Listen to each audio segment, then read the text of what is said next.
This is a good news day for the city of West Springfield, which is a spectacular community. And good news because of the President's rescue package. It's important to remind ourselves that the Bible calls it pestilence, and that's what we've been through. 16 months ago, I don't think that there were many people who would have believed that we'd be putting the COVID in the rearview mirror, even though there are some variants that we need to be mindful of. But 16 months ago, 22 million Americans had lost their jobs. Today, there are 9 million Americans who are sitting on the sidelines, and we hope to get them back into the workforce as quickly as possible. The idea here was to simultaneously create supply and demand, and to make sure that there had been cash flow. So there were 3 initiatives that occurred, beginning with what we call the CARES Act. And the CARES Act, I would submit and have this discussion and or argument with anybody, that the CARES Act saved the American economy. Saved the American economy.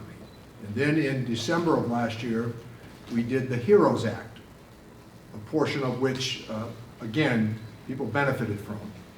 Maybe the most important thing we did out of all was unemployment insurance, because that had a trampoline effect. People hit it, they bounced back up, and they went back to work. The number of people who re-entered the workforce is remarkable. And understanding again that there are some that are still on the sidelines, but they're on the sidelines for a lot of reasons. A lot of moms had to choose, after schools closed, between childcare and their job. And they chose to stay home with that child. We anticipate beginning in September that many of them will return to their former places of employment. Labor participation rates are still a bit down, about 61.3%. So if you ask how I spend parts of my day, 2 weeks ago for 1 hour was face-to-face with Jay Powell, Chairman of the Federal Reserve Board. Yesterday it was with Janet Yellen, the Secretary of the Treasury, because we are determined to go forward with the President's infrastructure package, which I know there are people here from the Public Works Department that you can appreciate that. And what we're now going back and forth on, I think there's been at least a tentative agreement on the Senate side, on the physical side of infrastructure. The human side of infrastructure is going to be a bit more difficult to get to, but it's going to be a challenge, but we intend to get that done as well.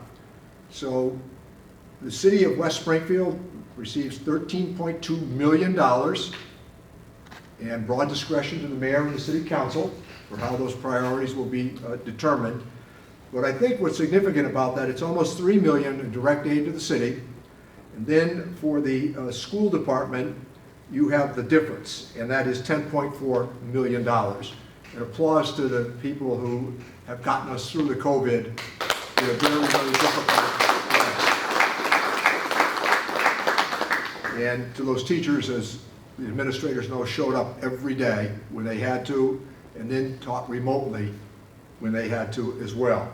So that's the direct part of what comes to the city. What's interesting about it, I know the CD Commissioner is here, and we use CDBG guidelines for getting the money out the door. And it was the speed with which this was done. So I'll give you, everybody talks about the stalemate in Washington, and by the way, that's accurate. However, the CARES Act, from the time that Speaker Pelosi and I stepped out of her office at 1 o'clock in the morning, with the Secretary of the Treasury at the time, Secretary Mnuchin, we negotiated in 6.5 hours the CARES Act. 8 days later, it passed the Congress. 5 dissenting votes, that was it. And signed by the President at the time. So my point is that those achievements were bipartisan. We would prefer that this be bipartisan as we go forward. The other significant event that's happening today is that beginning last evening, and many of you might have experienced it, and that is that electronic deposits now will have, as of last night and today, reached 60 million children in America, the child credit. And why is that important? Because we're attempting to vigorously address childhood poverty in America. It's the most stubborn part of our economic challenges. And whether it's school breakfasts or school lunches, there's another compelling truth, and that is that this problem has stayed with us for a long, long period of time.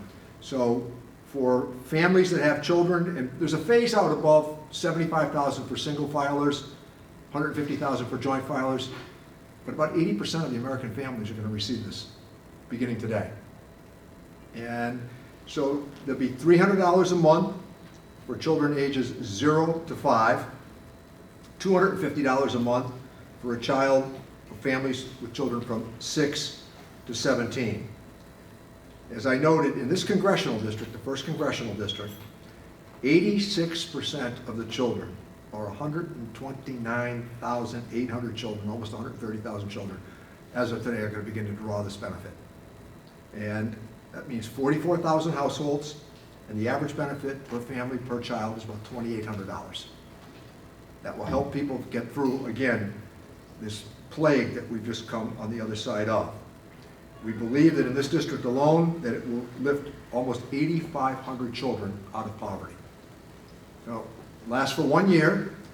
I was informed by staff on the way over that Secretary Yellen indicated today she wants to see it made permanent. I want to see it made permanent in some form, so there'll be cash flow for these families.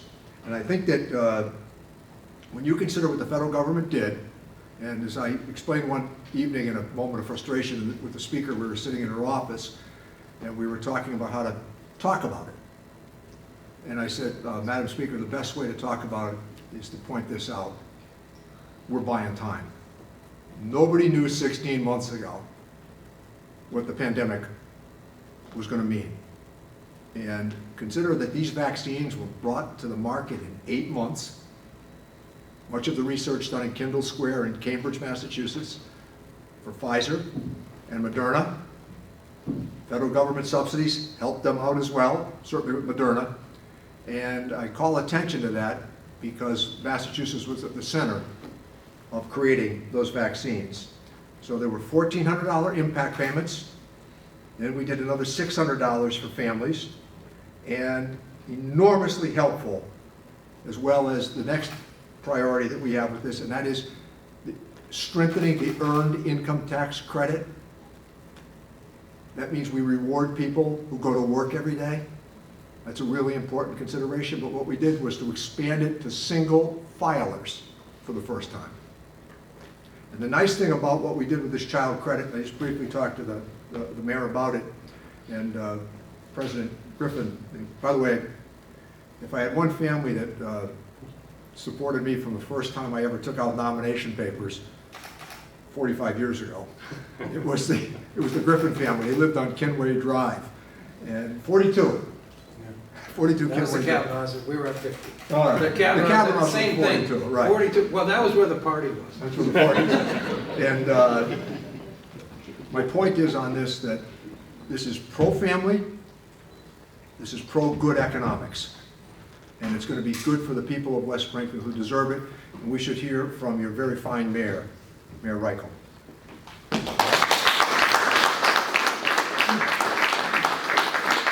Thank you. I'll be very brief. I just want to say thank you for the Congressman for coming out here to West Springfield, but also doing everything he's done over the past 16 months. We're very lucky to have our Congressman be the chair of Ways and Means, and we've seen all that has done for not only the congressional district, but West Springfield itself.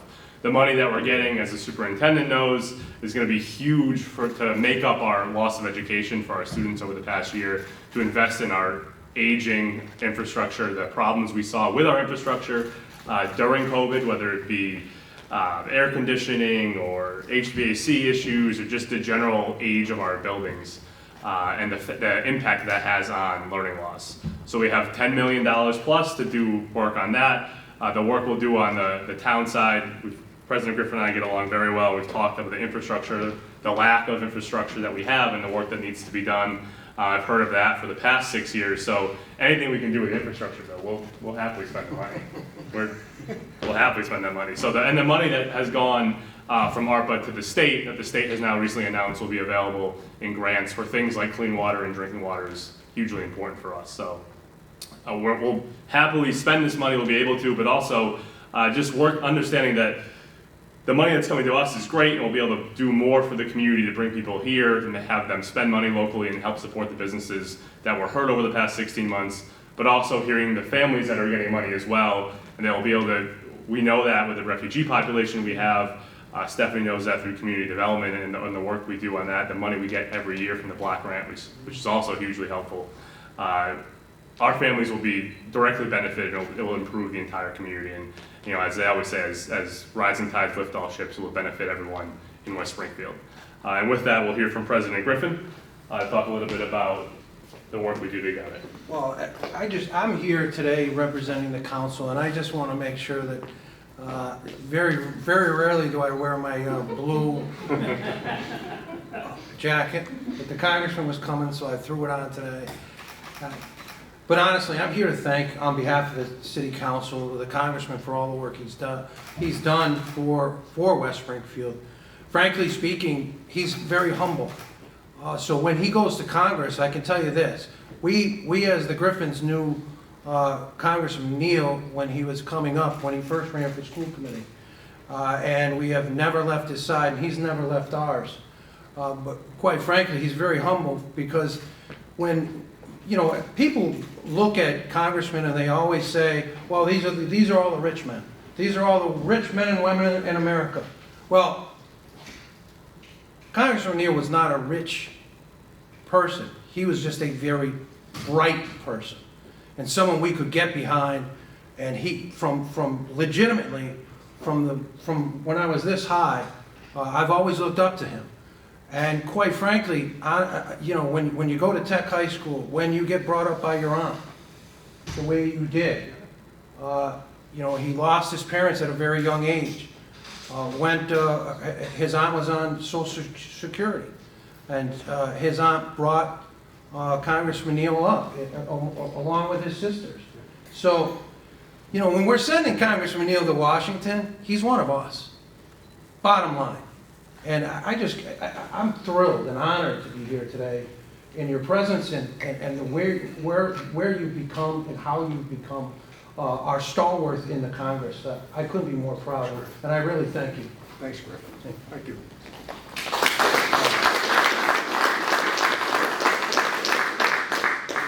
One thing about our neighborhood, they kept you humble. Press questions. Yes, Congressman, some of the community have been contacting Mass Live with complaints about water and the discolouring, for example. As West Springfield Mayor just mentioned, a lot of the infrastructure, the old Victorian, you invested most, I'm sure.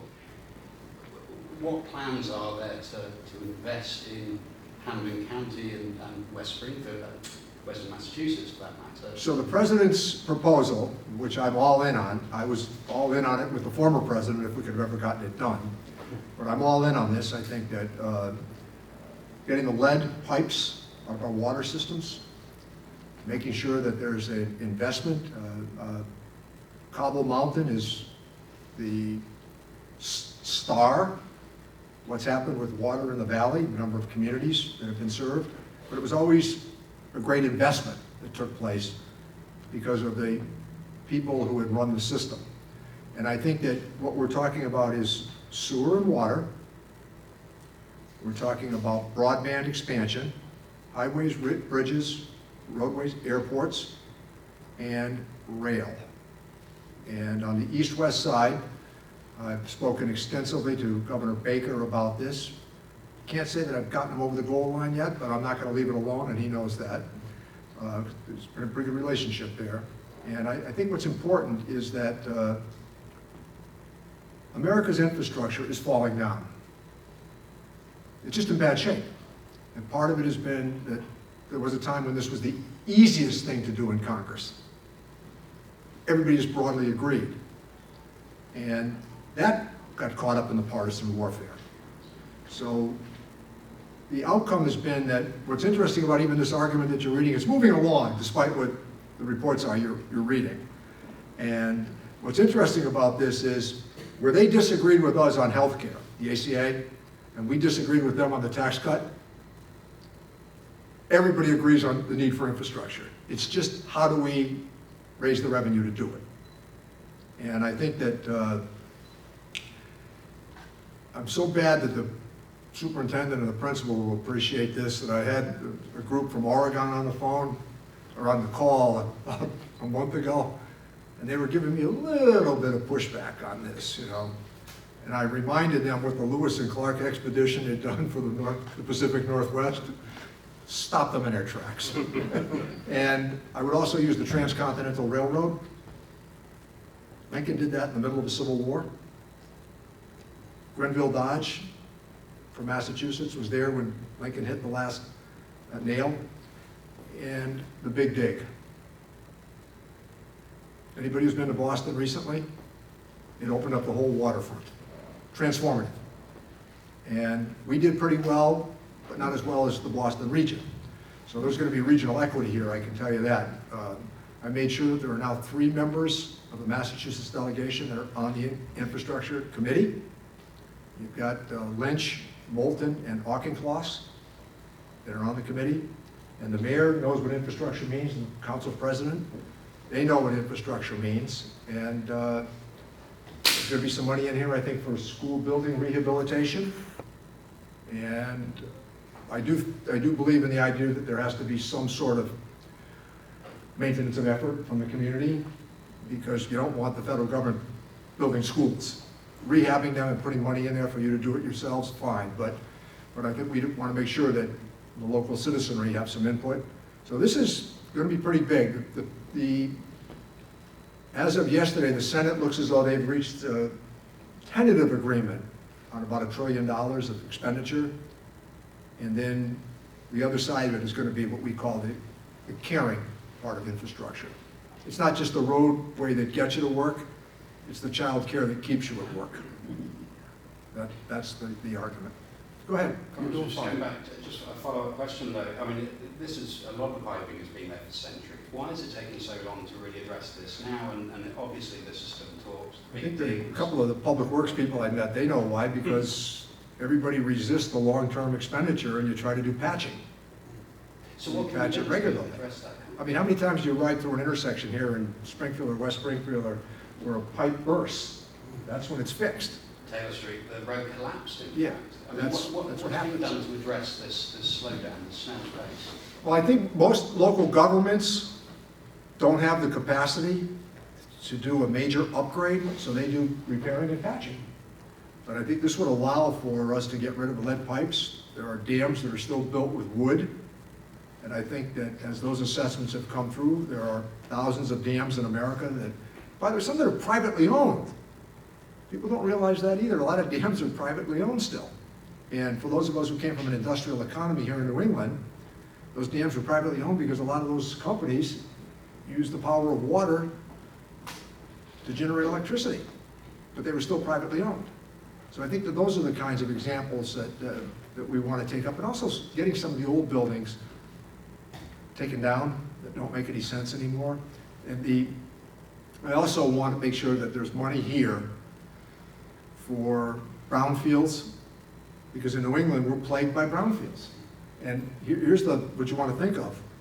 It's that we used to call it the polluter pays. But if you've got a vacant property for 50 years, where's the polluter? They're long gone. But for the mayor, for the council president, for the city council members, you want to get that property back to a productive tax-producing capacity. So getting out of the ground what's in the ground, that was left in the ground, is a huge priority across New England. It's really pronounced in southern Worcester County that I represent as well.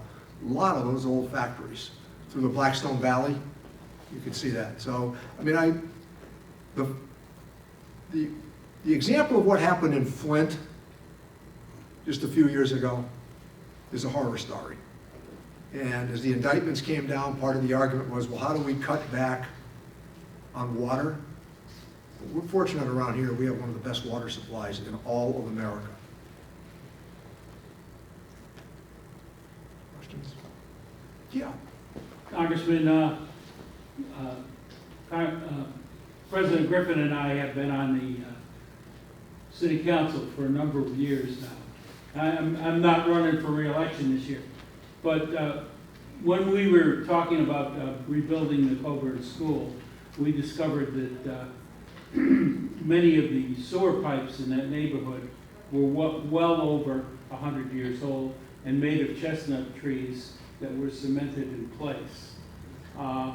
We have another huge infrastructure problem at the Strathmore Crossing in West Springfield that not only negatively affects West Springfield, but Agawam also.